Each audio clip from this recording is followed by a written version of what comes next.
The XR files are protected by the data lockdown system and are only for authorized users. Anyone who is unauthorized will be arrested or shot dead. Databank file 008. Facility number not applicable. IDN 000-358. Name CMO Hijak. Classification Class 3. Containment procedures.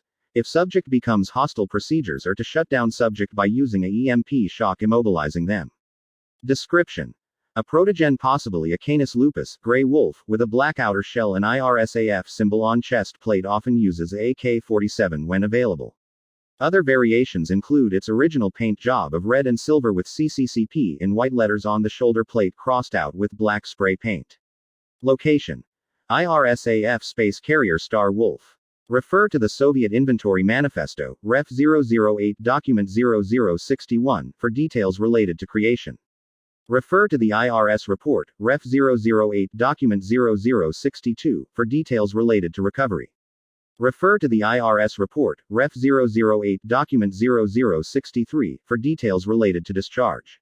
Refer to the 911 Emergency Police Report, Ref 008 Document 0064, for details related to previous activity.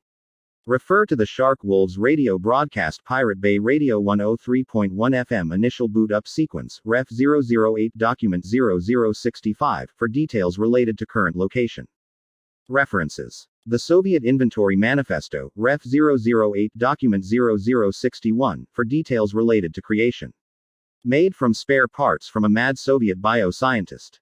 Dr. Reznov Demikov created a protogen to show his skills and to be used as a propaganda broadcasting prototype just before the collapse of the USSR. Hijak never saw usage as he was shut down and forgotten in an abandoned World War II surplus disposal yard, and then sold to an American war collector sitting in his collection warehouse for the next 300 years. The IRS Report, Ref 008 Document 0062, for details related to recovery. The IRS was desperately hoarding technology for themselves before the Brotherhood of Steel arrival at Boston Airport. They discovered the protogen, then recovered and repaired the protogen, then the IRS equipped Hijak for deep space travel, sending him out with one of the first few construction crews going to FireRock. The IRS Report, Ref 008 Document 0063, for details related to discharge. Comlink engineer and IRSAF Space Marine Hijak is getting discharged from the IRS with full military honors alongside some of the oldest and longest serving IRS death troopers.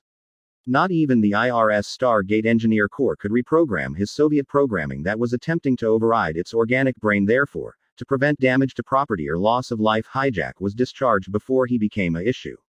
The 911 Emergency Police Report, Ref 008 Document 0064, for details related to previous activity. IRSPD police officers respond to a civilian 911 emergency phone call in the southern zone of FireRock. Upon arrival, police find 3 dead corpses of known street thugs of a small-time criminal gang.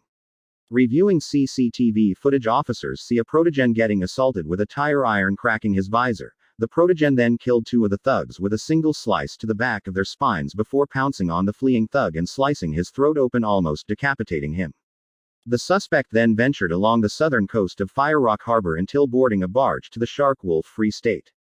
Police closed the investigation, citing that the suspect acted in self-defense and he was no longer in their jurisdiction even if they wanted to do something. The Shark Wolves Radio Broadcast Pirate Bay Radio 103.1 FM Initial Boot Up Sequence, Ref 008 Document 0065, for details related to current location. Civilians sighted Hijak in the boat slums, ready to end it all, about to allow his programming to take control. He was approached by Sharkbite of all people and offered a job as a radio communications officer on the oil platform the boat slums surround. Hijak agreed, and thus Pirate Bay Radio was established. However, without upgrades to the transmitter, the signal can only reach the southern zone and the Skyfall Empire. Listeners note that his programming and mental state is rapidly eroding, oftentimes spouting out communist propaganda before forcefully resetting himself so his brain can stay in control. But it's only a matter of time before he is fully corrupted by the programming or shuts himself off. Additional notes: 1. Former Comlink officer and IRSAF Space Marine. 2. Was aboard the IRS flagship Star Wolf, serving alongside the Captain LCOS Scar.